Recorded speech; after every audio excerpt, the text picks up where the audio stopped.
Is it Italian? Is it Turkish? Or is it Greek? What if I told you there is a city where you can walk through 3 different empires in just 5 minutes? Welcome to Chania. Located on the stunning northwest coast of Crete, Chania is often called the Venice of the East. It is the second largest city on the island, but the old town feels like a living museum. It is the perfect destination for a day trip because everything you need is right here. You have the romantic Venetian harbor, narrow shopping alleys filled with history, and some of the best food in Greece, all within walking distance. If you want to see the true soul of Crete, you have to come here. But before we can walk those ancient streets, we have to get there first.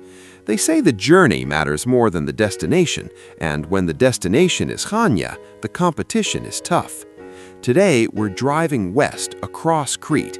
It's about a 2-hour drive, but you barely notice the time.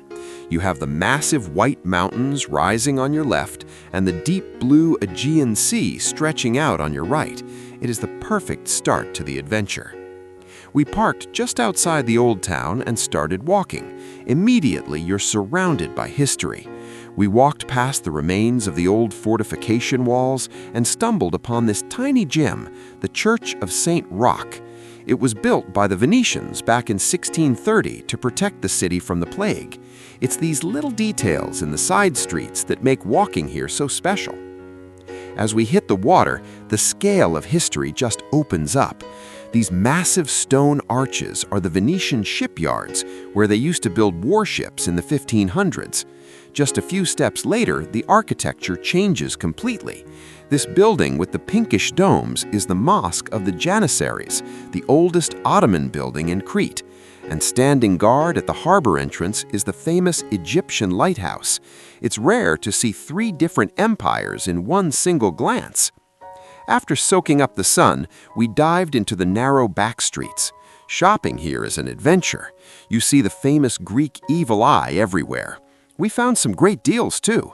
Soft pashmina scarves were 3 for 35 euros, and these colorful socks were 3 pairs for 15 euros. But the most amazing shop wasn't about what was on the shelves, it was about what was under the floor. We walked into an art store and realized we were standing on glass. Right beneath our feet were the excavated ruins of the ancient city.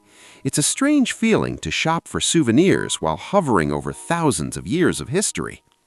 After all that walking, we sat down for a proper dinner to try the real local specialties. We started with fresh bread, olive paste, a classic Greek salad, and incredibly creamy tzatziki. Then came the main courses.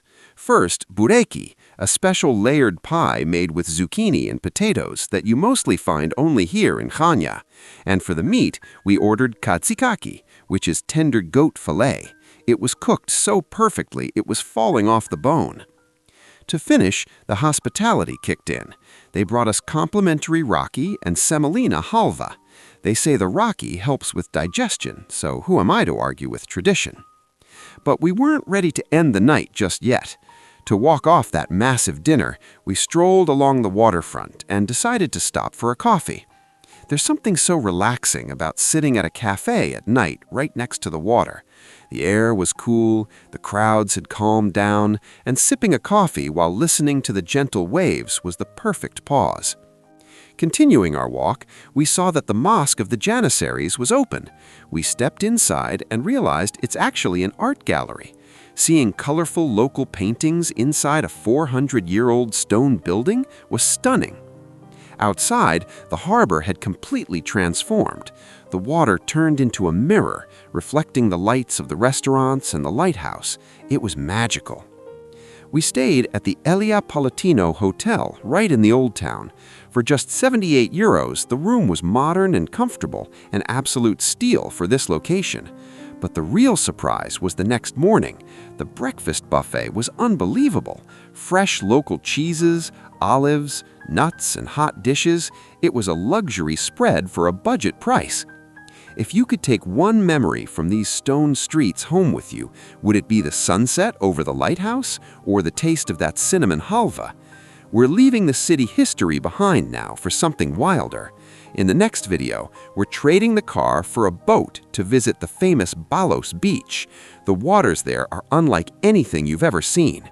I'll save a seat for you on the deck.